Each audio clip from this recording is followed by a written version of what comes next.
There's this mystery still surrounding the whole story about Plymouth in Massachusetts. What can you tell us? Wait for my book. Can we have a sneak preview? Wait for my book. I tell you, I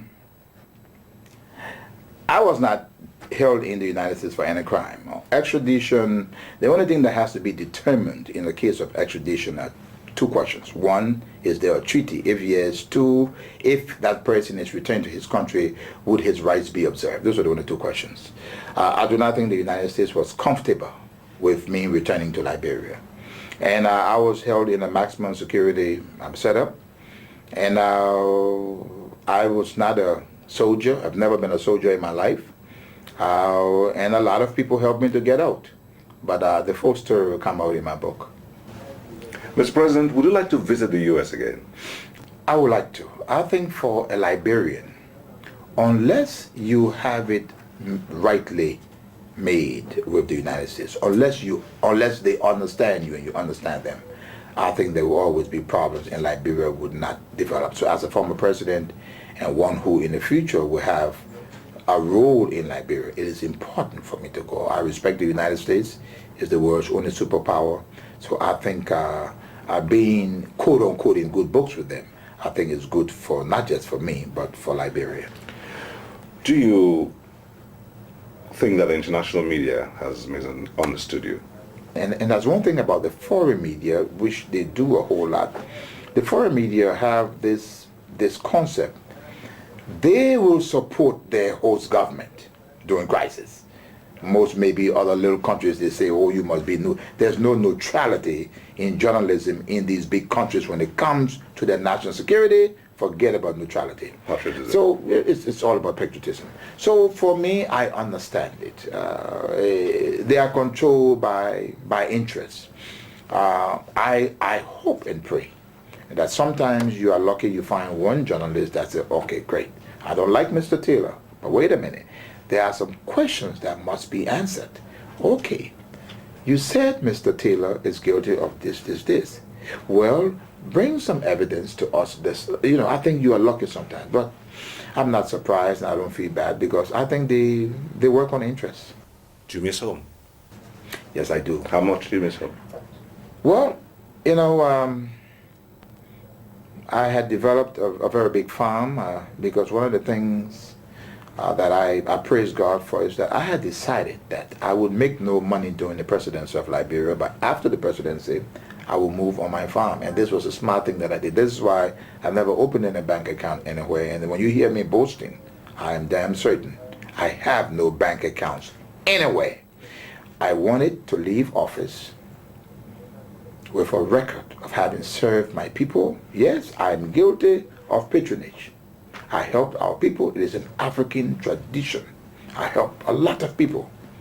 But I did not squander the wealth of my people for my personal use. It would never be found. And I miss going on my farm. I had developed a 3,500 acre coffee farm that is yielding coffee now. I love going fishing. I had a little boat where I could go on the river and fish. And I wanted to really do what I think former President Jimmy Carter did. I think Carter has accomplished more outside of the presidency than he was president. And so I miss, meeting the boys in the evening. Even as president, I used to go up to my home village and play cards with the boys, the men of the town. I miss that. My children cannot travel to see me, so they have restrictions, which I think is a violation of their rights. Some of them are stuck in places where they cannot move because they need permission, and so it's a lot of problems. But I don't miss it. Yes, because one good thing has happened to me since I have been here in Nigeria and in Calabar in particular. God is so wonderful. President Obasanjo could not have sent me to a better state or a better person. The governor of this state, tell you something. There's one thing. A former president comes and he's okay, and you say, Mr. President, thank you, welcome to Calabar, and you're gone. But this is not the case with him. I mean, it's like his God said he has understood the emotions.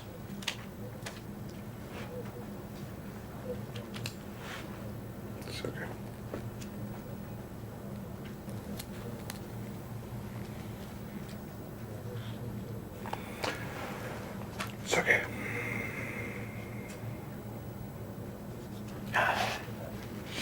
President Taylor, if you could right any wrong you may have done, what would it be?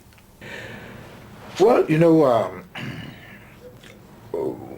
I would not know if it's a wrong, but one thing that I was not able to accomplish that I wanted to accomplish was after the war, the Liberian people elected me, and in fact the Liberian people elected me to unite the country.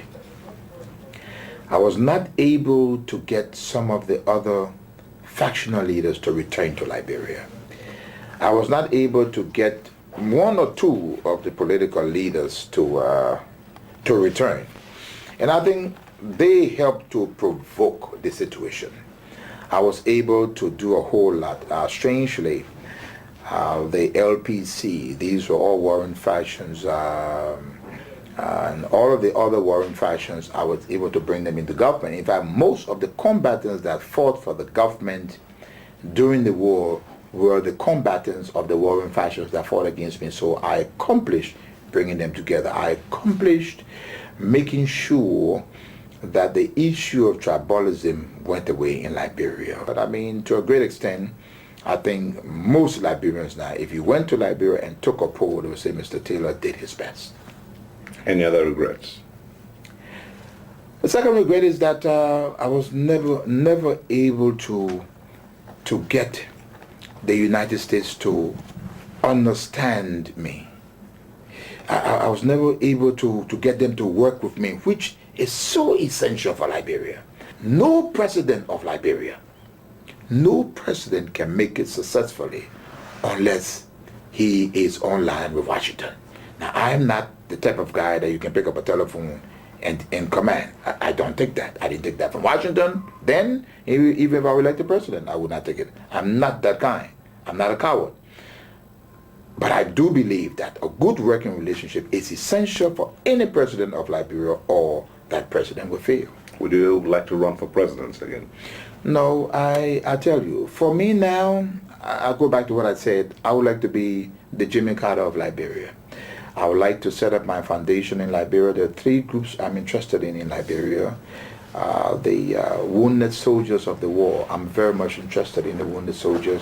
I think they are going to be a long-term problem for Liberia, the wounded soldiers. The second group that I'm interested in Liberia are the orphans. I was supporting orphanages. One of the greatest expenses of my government was on orphanages around the country. And the third group of people that I'm interested in Liberia are gifted children. There are a lot of gifted children. There are some children graduating from high school in Liberia at the age of 13 with top scores. I want my foundation. No president of Liberia has ever built a library and a foundation. I want to build a library and a foundation and cater to these 3 groups. I think for me, I have excelled to the highest office in my land. What is important to me now is my honor. My honor must be restored, and I've asked all of my colleagues, and I use this time to say, I deserve no defense from anyone for any action that I did against the Liberian people. But my honor is important, and I expect friends of mine to tell the international community, you must present the evidence on Mr. Taylor, on what he did to his people, or leave him alone. Any gratitudes? Yes. Oh my God. I tell you, I got a little sentimental, I'm sorry, but President Obasanjo has been, and the people of Nigeria, I tell you, deserve my gratitude. And even coming here to Calabar, like I said, Governor Duke, his personal interest. I mean, when someone calls you to find out how you are doing, and if there's anything, it's just so, he could just say, well, as long as the gentleman is here and no problem, fine. But it goes.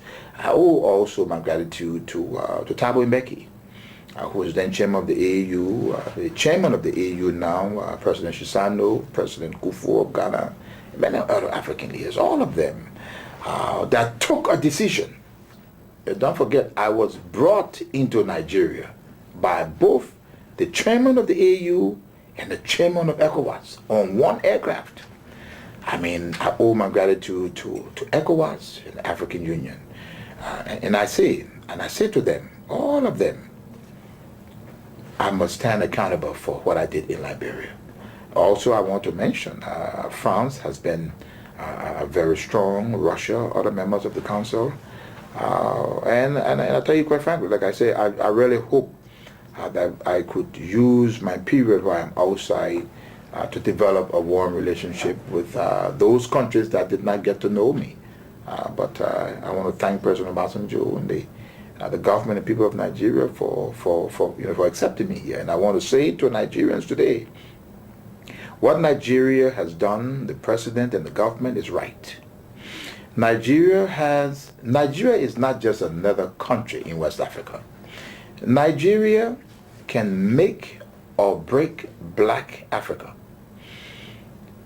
And I think the role of Nigeria's role extends far beyond just our diplomatic role. And for those Nigerians that have been adverse to my being here, if I had the opportunity, I would explain to them the details. It is not about protecting me from wrong that I have done. It's about looking at the bigger picture.